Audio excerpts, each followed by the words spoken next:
মাননীয় প্রধানমন্ত্রী চিন্তা করছে যেটা তো আসলে যে মাঠে এক্সিকিউট করতে পারে তাকেই দিলে দ্রুত মানে যত দ্রুত সম্ভব এটা করা দরকার। তখন ওই চিন্তা থেকে কিন্তু আমাকে ফোন দিয়েছিল, তো ঠিক আছে টাকা তো দেবো, টাকা মানে কোন নাম্বারে দেবো কোন বিকাশে দেবো এটা তো একটু এটা দাও। সচিবালয়ে যে তথ্য অধিদপ্তরে কর্মরত একজন কর্মচারী, তো ওনার এই যে গত 24 তারিখ ঘটনা, তো উনি হঠাৎ করে ফোন পান তার ফ্যামিলি থেকে যে তার বাচ্চাকে পাওয়া যাচ্ছে না, তাদের একটাই বাচ্চা আফফান সাইদ।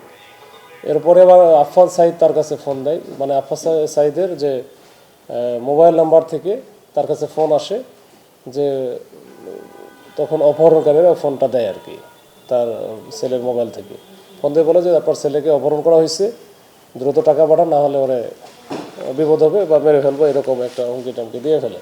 তো এই দেওয়ার পরে সে কিন্তু তখন অফিসে ছিল, অফিসে তখন তখন সে তো এই বিষয়টা শোনার পরে বা ছেলেকে তো একটাই মাত্র ছেলে, তখন সে হতবিহ্বল হয়ে পড়ে, চারিদিকে ছোটাছুটি শুরু করে যে কী করবে, তো কোথায় যাবে। এর মধ্যে সে সচিবালয় থেকে বের হওয়ার চেষ্টা করে যে হয় থানায় বা কোথাও যাবে, থানায় রমনা থানার উদ্দেশ্যে এরকম। তখন সচিবালয়ে বের হওয়ার পথে দেখে যে মাননীয় প্রধানমন্ত্রী বের হচ্ছেন, সচিবালয় থেকে বের হবে, তখন প্রোটোকলরা সব রেডি করতেছিল। তো এই সময় সে কিন্তু তখন মাথায় আসে যে আমি তাহলে প্রধানমন্ত্রীর কাছেই যাব। তো প্রধানমন্ত্রীর কাছে যাইতে গেলে তো যেহেতু প্রোটোকল অনেক থাকে, এসএসএফ থাকে, পিজিআর থাকে, তো তাকে আটকাইছে। তো এরপরে মাননীয় প্রধানমন্ত্রী নজরে আসার পরে যে মাননীয় প্রধানমন্ত্রী তাকে ডেকে নিচ্ছে, তখন সে খুব মানে খুব ভেঙে পড়ছিল আর কি, মানে কান্নাকাটি করতেছে, কথাও বলতে পারতেছে না। তারপরে বলছে যে ঠিক আছে, অভয় দিচ্ছে যে বাবা তুমি একটু শান্ত হয়ে বলো কী ঘটনা কী হয়েছে। তখন তা বলে যে আমার ছেলেকে এরকম অপহরণকারীরা অপহরণ করছে, মুক্তিপণ চাচ্ছে, না হলে তো মেরে ফেলবে এরকম। তো যেহেতু ছোট বাচ্চা, তো অপহরণ হয়েছে, এইটা তাৎক্ষণিক উদ্ধার করতে হবে। এখন কোন এলাকায় কী অবস্থা এটা তো শুনছে, শোনার পরে তখন মাননীয় প্রধানমন্ত্রী চিন্তা করছে যেটা তো আসলে যে মাঠে এক্সিকিউট করতে পারে তাকেই দিলে দ্রুত মানে যত দ্রুত সম্ভব এটা করা দরকার। তখন ওই চিন্তা থেকে কিন্তু আমাকে ফোন দিয়েছিল, তো পরে পাই নাই। মানে আমি আবার ওই যে অন্য একটা মোবাইলে মানে এঙ্গেজ ছিলাম।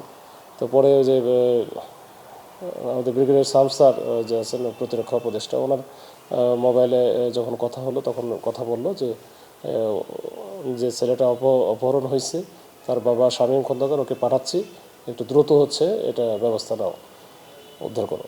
তো আমরা এটা জানার পরে আমি ওই শামীম খন্দকার সাহেবের সাথে যোগাযোগ করার চেষ্টা করলাম, তার সাথে কথা বলে তার কোন নাম্বার থেকে কোন মোবাইল থেকে তাকে তার সেলের যে মোবাইল নাম্বারটা ওটা নিলাম। নেওয়ার পরে আমরা মোটামুটি আমাদের কাছে যে প্রযুক্তিগুলো আছে একটু চেষ্টা করলাম যে ট্র্যাক করার জন্য। তো ট্র্যাক করে ওই শান্তিনগর বা ওই যে চামেলিবাগের ওই এলাকাগুলো দেখাচ্ছিল। তো পরে আমাদের টিম পাঠালাম, সাথে সাথে উনিও এর মধ্যে চলে আসলো। আসার পরে আমি ওনাকে সাথে নিলাম, আমার গাড়িতে করে নিলাম, নিয়ে আমরা কিন্তু ওই এলাকায় গেলাম। এবং এর মধ্যে ফোনে কথাও হচ্ছিল যে ওই যে বিকাশে টাকা নেওয়ার যে বিষয়টা, প্রথমে 50,000, তারপরে আবার 30,000 টাকায় আসলো। তো আমরা বলতেছিল যে ঠিক আছে টাকা তো দেবো, টাকা মানে কোন নাম্বারে দেবো কোন বিকাশে দেবো এটা তো একটু এটা দাও। তো ওরা তখন যে দিব বলে আর দেয় না, শেষ পর্যন্ত আর দেয় নাই। কিন্তু এর মধ্যে আমরা কিন্তু ওই যে একেবারে কাছাকাছি, একেবারে ওই যেখানে ওরা অবস্থান করতেছে বলে মনে হচ্ছিল, তো কাছাকাছি আমরা আশেপাশে ছিলাম।